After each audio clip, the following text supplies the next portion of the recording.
Hello Ganesh channel people, நம்மளோட கதிரேசன் அவர்கள் இப்போ வந்து இறந்துட்டார். அது மட்டும் இல்லாமல் அவரோட உடல் வந்து இப்போ தகனம்லாம் எல்லாமே முடிஞ்சிருச்சு. பட் இருந்தாலும் கூட எல்லாருக்குமே ரொம்பவே சோகத்தை ஏற்படுத்தின ஒரு டெத்தாக அது வந்து இருந்துகிட்டு இருக்கு.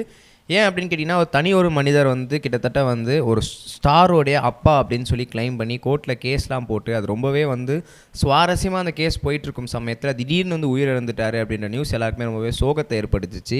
அதுவும் அவர் வந்து கடைசி டைமில் ரொம்பவே பொருளாதார சிக்கலில் மாட்டிகிட்டு இருந்ததாகவும் அவரால் வந்து அதில் வந்து மீண்டு வர முடியாமல் அவர் வந்து வயது மூப்பு காரணமாகவும் உடல்நிலை கோளாறு காரணமாகவும் உயிரிழந்துட்டார் அப்படின்ற நியூஸ் நமக்கு எல்லாருக்குமே தெரியும். இப்போ ரீசெண்டாக வந்து என்ன நடந்திருக்கு அப்படின்னு பார்த்தீங்கன்னா, அவங்களோட ஒய்ஃப் வந்து அவங்க கழுத்தில் கட்டியிருந்த தாலியை கண்டிப்பாக கழட்டவே போகிறதில்ல அப்படின்னு சொல்லி அவங்க சொல்லியிருக்காங்க.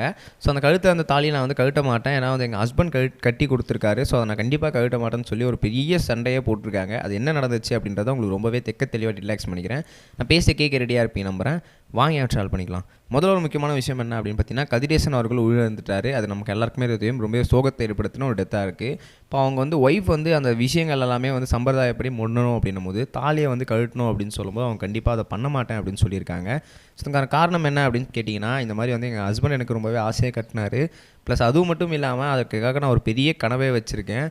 நம்ம நினைக்கிற மாதிரி அவங்க வந்து பெரிய தங்கத்தை அப்படியே வந்து நிறைய பவுன் கொண்ட தங்கத்தை வந்து அவங்க கழுத்தில் சுமந்துட்டுல தாலியாக ஜஸ்ட் ஒரு சின்ன சின்ன பொட்டு தங்கம் அப்படின்னு சொல்லக்கூடிய சின்ன சின்ன கிராம் சைஸில் தான் அவங்க வந்து தங்கத்தை வந்து கழுத்தில் வச்சுருக்காங்க. ஸோ அதனால் அவங்க என்ன பண்ணியிருக்காங்க அப்படின்னு பார்த்தீங்கன்னா, இந்த தங்கத்தை நான் வந்து கழட்ட போகிறதில்ல, எங்கள் ஹஸ்பண்ட் கட்டின தாலியும் நான் கழட்ட போகிறதில்ல. ஸோ இது எல்லாத்தையுமே நான் என்ன பண்ண போகிறேன் அப்படின்னு பார்த்தீங்கன்னா, இந்த எல்லா விஷயங்களையுமே முடிஞ்சதுக்கப்புறம் நான் ஒரு மோதிரமாக செய்ய போகிறேன். அதை செஞ்சு அதில் இருக்க ஒரு சின்ன சின்ன தங்கத்தை எல்லாமே சேகரித்து அதில் இருக்க மோதிரத்தாக செஞ்சு எங்கள் வீட்டில் பத்திரமா வச்சுக்க போகிறேன். ஏன்னா எங்கள் ஹஸ்பண்ட் என்கிட்ட கடைசி வரைக்கும் சொல்லிட்டு இருந்தது, கண்டிப்பாக ஒரு நாள் நம்மளோட பையன் கண்டிப்பாக வீட்டுக்கு வருவான் அப்படின்னு சொல்லி நம்பியிருக்காங்க.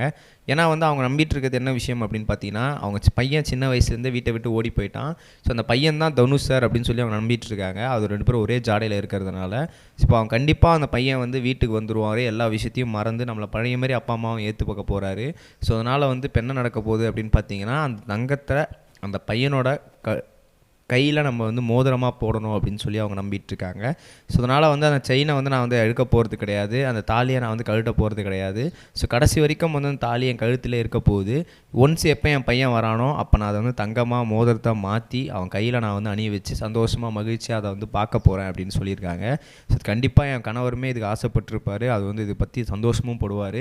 ஸோ அதனால் வந்து இப்போ இதுதான் நான் வந்து நம்பிட்டுருக்கேன் அப்படின்னு சொல்லி இப்போ அவங்க வந்து ஒரு பெரிய நியூஸை வந்து சோஷியல் மீடியாவில் ஸ்ப்ரெட் பண்ணியிருக்காங்க. இப்போ இதை பற்றி நியூஸ்லாம் வந்து சோஷியல் மீடியா ரொம்பவே வந்து டாக் ஆஃப் த டவுனாக போயிட்டுருக்கு. இதை பற்றி என்ன நினைக்கிறீங்க அந்த கமெண்ட் செக்ஷன் சொல்லுங்கள். நம்ம நெக்ஸ்ட் வீடியோ கைஸ் பை. இது வரைக்கும் கனெக்டிங் டிவிக்கு சப்ஸ்கிரைப் பண்ணனா மறக்காமல் சப்ஸ்கிரைப் பண்ணிக்கங்க. உடனடி அப்டேட்ஸ் பெறுவதற்கு நோட்டிஃபிகேஷன் பெல்லையும் கிளிக் பண்ணிக்கங்க.